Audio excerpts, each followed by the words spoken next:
Fala galera, tudo bem com vocês? Aqui é MH, seu MPF. No vídeo de hoje, vamos mais um vídeo do quadro O Estranho Mundo da Ciência.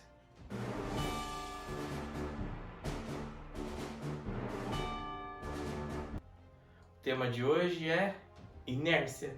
Mas o que é inércia? Inércia é a propriedade física básica de todos os corpos que têm massa.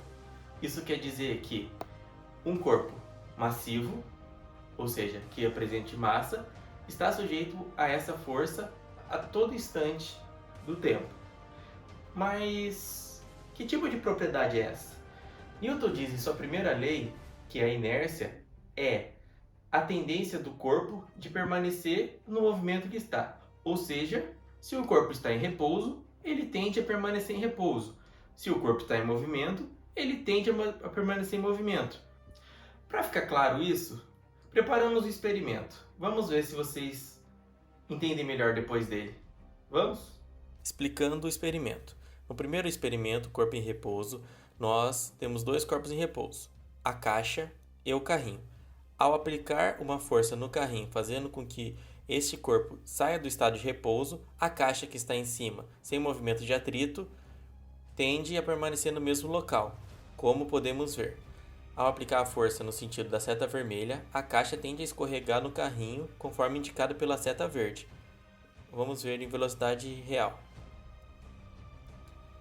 Ao trocar de câmera, podemos ver que a caixa quase fica imóvel durante o percurso, como evidenciado pela seta vermelha. Já no segundo experimento, o corpo em movimento, os dois corpos estão em movimento, tanto o carrinho quanto a caixa. Quando subitamente freamos o carrinho, a caixa tende a permanecer em movimento, como mostrado na imagem. Repare que a caixa é expelida do carrinho, pois permanece em movimento enquanto o carrinho é freado por uma força externa. Sendo assim, concluímos os nossos experimentos. Voltando ao vídeo, como podemos ver, no primeiro caso, nosso corpo, que no caso é a caixa, estava em repouso, assim como o carrinho em que ele estava apoiado. Isso fez com que ele tendesse a permanecer em repouso, ou seja, quando eu adicionei força e aceleração ao carrinho, a caixa que estava em repouso, por causa do pouco atrito da caixa com o carrinho, tendeu a permanecer em repouso, ou seja, ela foi jogada para trás, porque o movimento foi para frente. Já no segundo caso, o carrinho e a caixa que estava em movimento teve o movimento bruscamente parado, ou seja, a caixa que estava em movimento permaneceu em movimento e saltou do carrinho.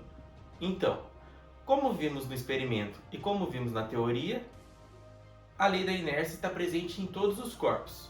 Mas a lei da inércia também está presente nos vestibulares. Então, como tudo não é um mar de rosas, vamos para o exercício explicado. Então vamos lá.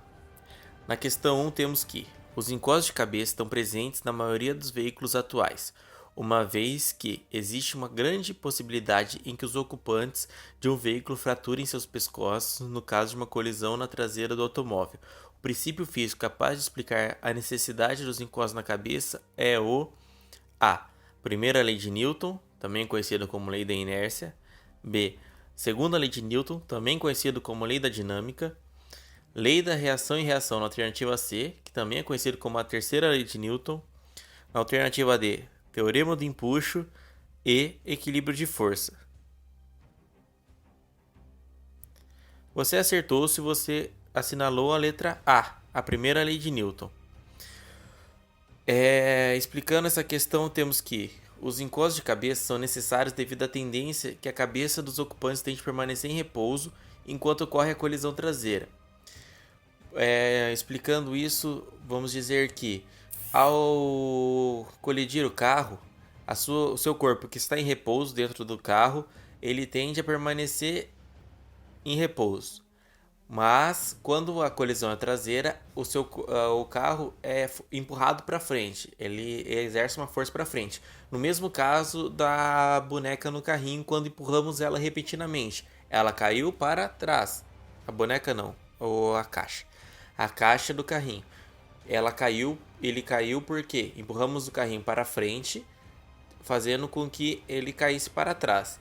É exatamente a mesma coisa que seu pescoço faz quando o carro colide. Então, os encostos estão presentes para evitar esse efeito de chicote ao bater o carro bater. Portanto, a resposta correta é a letra A. Vamos para a segunda questão. A maioria das máquinas de lavar tem a função centrífuga, usada para promover a secagem parcial das roupas. O princípio físico que explica corretamente o funcionamento do processo de centrifugação é a força centrífuga, o princípio da inércia, rotação, translação, torque.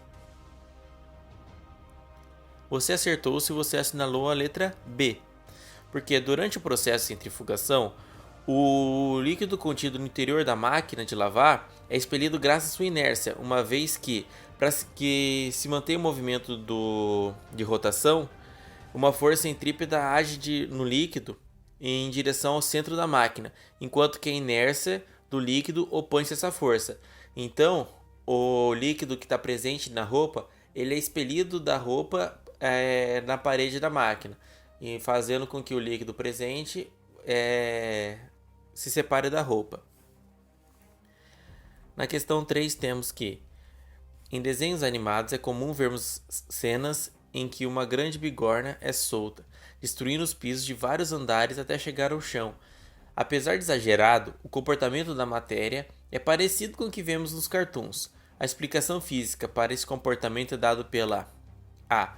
Lei da inércia, que afirma que corpos em movimento tendem a permanecer em movimento. B. Lei da ação e reação, que afirma que a força que a bigorna faz no chão é igual à força que o chão faz sobre a bigorna. Alternativa C. Lei da gravidade, que explica que a bigorna cai em razão da ação-aceleração gravitacional. Lei de conservação da quantidade de energia, que afirma que toda a energia mecânica inicial é mantida e constante. E Lei de Coulomb, que afirma que a força de atração elétrica é responsável por acelerar a bigorna em direção ao solo. Você acertou se você colocou a letra A, porque embora exista a lei da gravidade presente na bigorna, ela não explica o fato da bigorna não parar no chão. Ela quebrar repetidos andares até chegar ao personagem, ao piso, ou coisa assim. É a lei da inércia que explica a queda incessante da bigorna. De acordo com essa lei, que também é conhecida como lei da inércia, a massa da bigorna faz com que a sua tendência de continuar movimento seja muito grande, ou seja, ela não consiga parar no chão. Ela quebra o chão, quebra o próximo piso, até chegar aonde eles querem que ela chegue. Embora, como disse o anunciado, isso seja muito exagerado, é possível sim ver esse efeito acontecendo. Então, galera, por hoje é só. Não se esqueça de se inscrever no canal, ativar o sininho, clicar no botão de gostei e, é claro, compartilhar com os amigos. Nos vemos numa próxima. E aqui é MH, o seu MPF.